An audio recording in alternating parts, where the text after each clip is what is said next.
अंश अपने कमरे में बेचैनी से इधर उधर घूम रहा था। जुलाई की झुलसा देने वाली गर्मी में पसीने से भीगने से उसकी टी शर्ट उसके शरीर से चिपक गई थी। उसके मन में आशंका की सुनामी चल रही थी। क्या पिछले 2 सालों की तरह इस साल भी असफलता ही साथ लगेगी? अब तो बाबा भी निराश हो जाएंगे।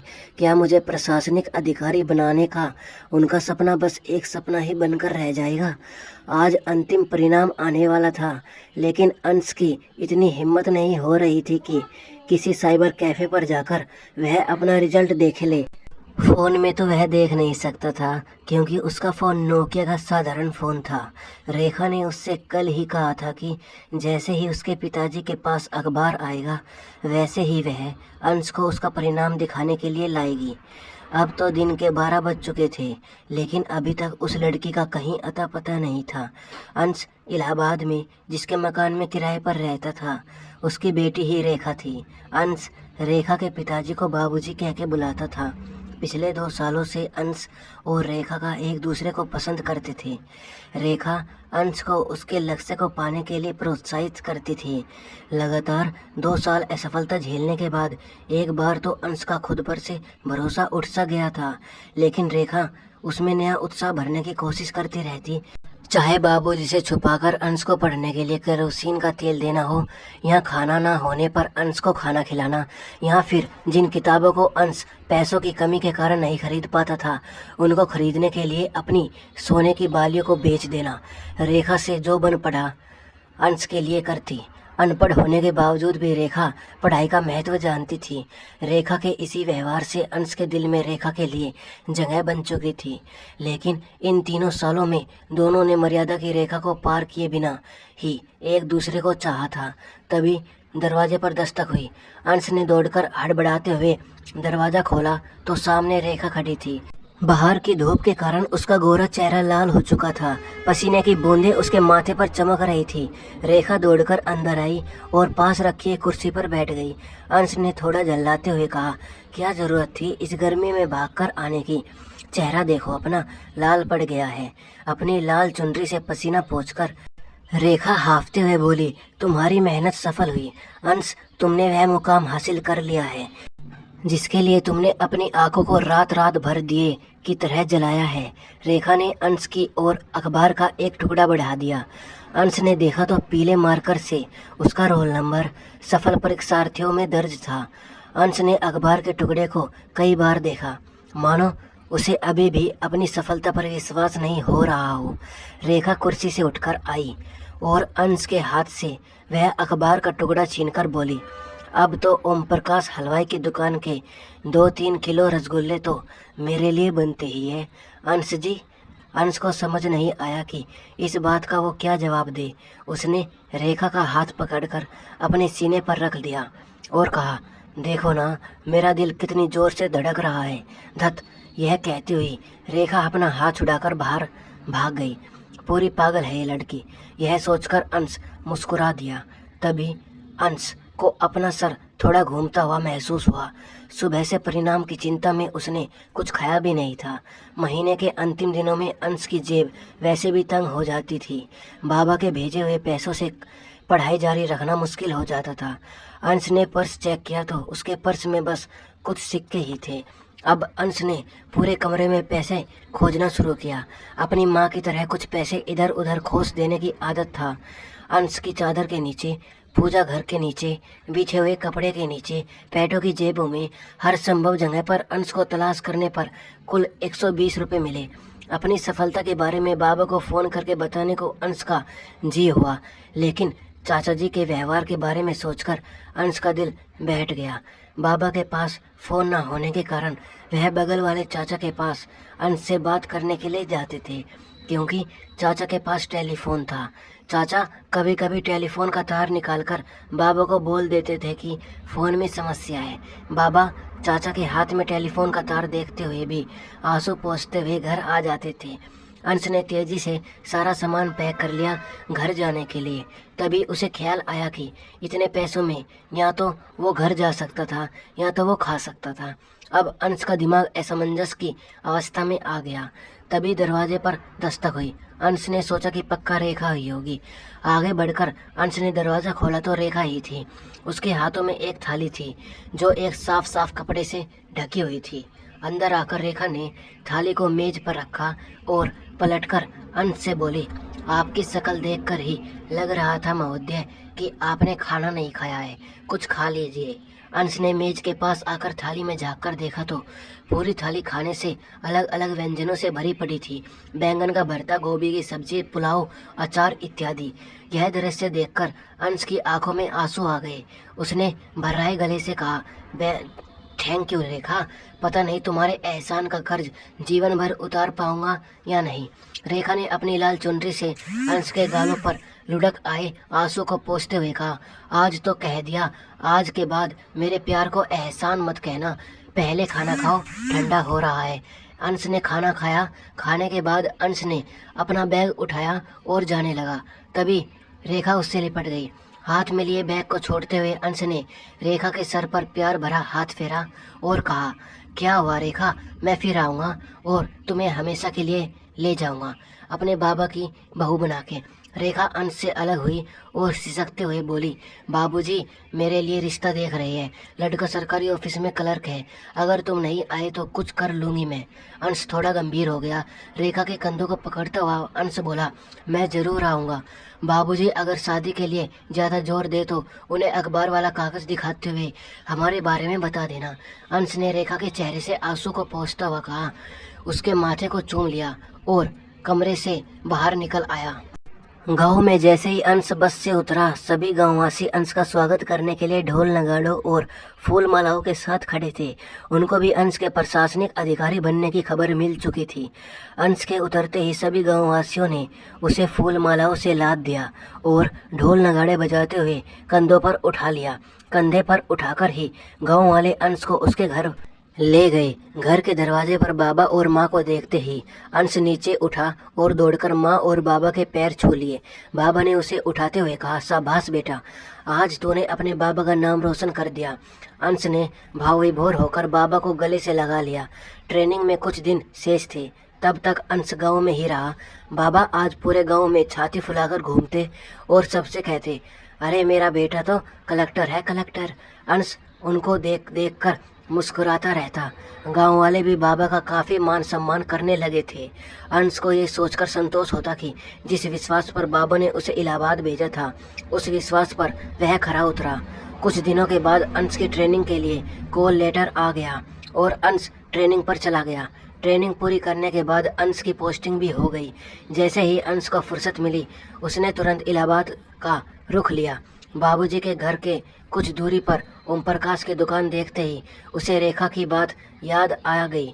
वहाँ से उसने हर मिठाइयों में से टोकरी भर भर कर पैक करवा लिया और ड्राइवर से गाड़ी में रखवा लिया। बाबूजी के घर पहुँचते ही अंश का दिल जोरों से धड़कने लगा। रेखा उसे देखेगी तो पता नहीं क्या होगा। उससे मिलने के बाद आने वाले आंसुओं को छुपाने के लिए अंश ने काला चश्मा लगा लिया। घर के अंदर प्रवेश करते ही अंश ने देखा कि बाबूजी बरामदे में कुर्सी पर बैठे हैं। बहुत कमज़ोर से लग रहे थे बाबूजी। अंश ने बाबूजी के पैर छुए। कमज़ोर नज़र होने के बाद भी बाबूजी ने अंश को पहचान लिया। बाबूजी का हाल और उनके स्वास्थ्य के बारे में पूछने के बाद अंश ने पूछा, बाबूजी रेखा नहीं दिखाई दे रही। रेखा का नाम सुनते ही बाबूजी निढाल हो गए। कांपते स्वर में उन्होंने कहा, रेखा भाग गई बेटा।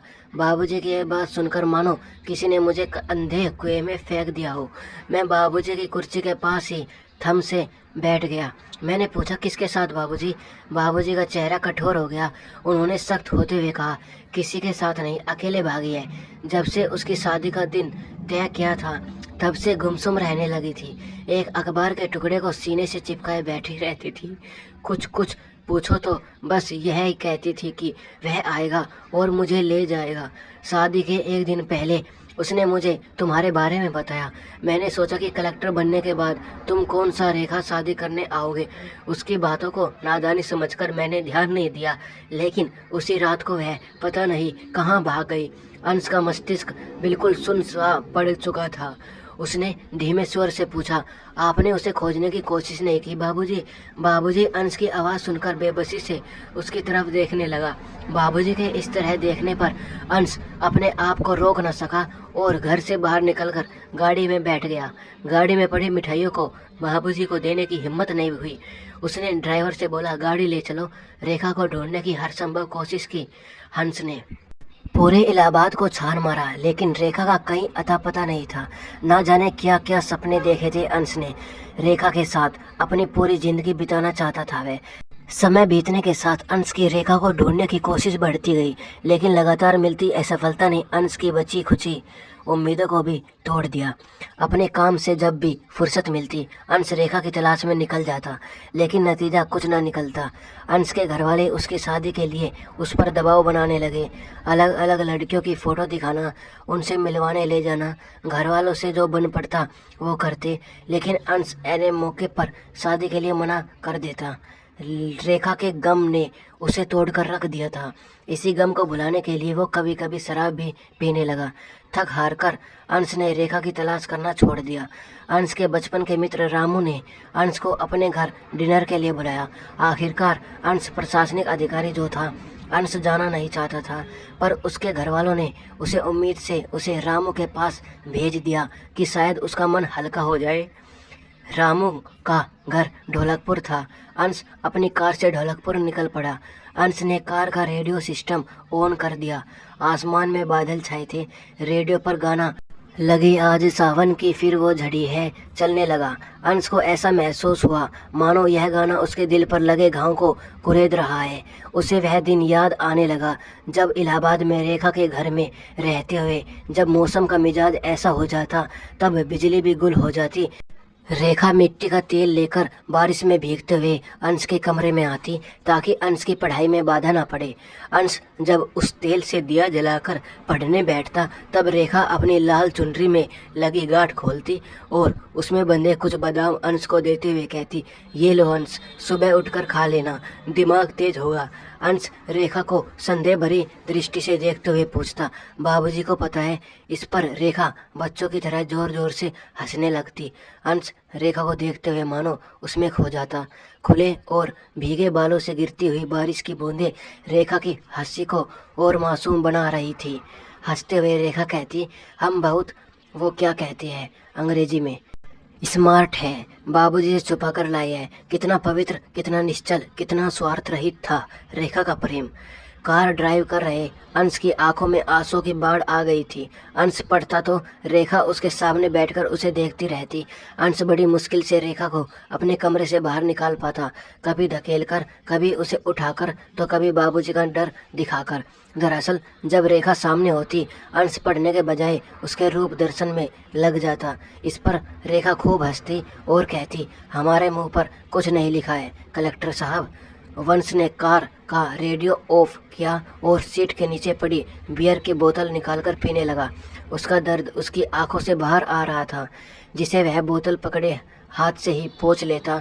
कुछ घंटे के बाद उसकी कार रामू के घर के सामने थी। रामू ने अंश का दिल से स्वागत किया। दोनों दोस्त बचपन की बातें करने लगे। बाहर बादलों ने गरजना शुरू कर दी था। तभी रामू की पत्नी बैठक बातें रूम में आई और अंश को नमस्ते बोलने के बाद रामू को याद दिलाया कि उसे कुछ सामान लाने बाजार जाना है। अगर बारिश शुरू हो गई तो कुछ नहीं मिलेगा।